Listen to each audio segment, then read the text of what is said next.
Magandang tanghali mga kapatid. 3 buwan na lang ay Pasko na. Kaya naman, marami na ang maagang namimili ng mga pangdekorasyon sa bahay.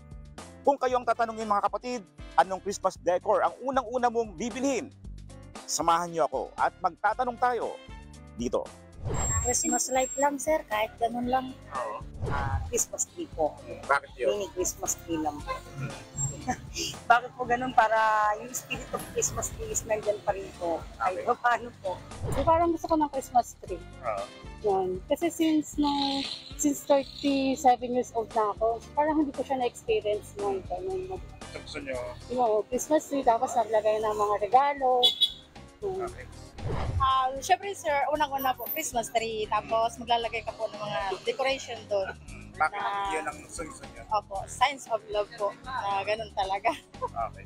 Christmas decor siguro yung Christmas light na para pangpaganda ba ng kulay, yung ilaw-ilaw, magkaroon ng buhay ba yung bahay na talagang Pasko-Pasko na. Ramdam na ramdam mo ng Pasko.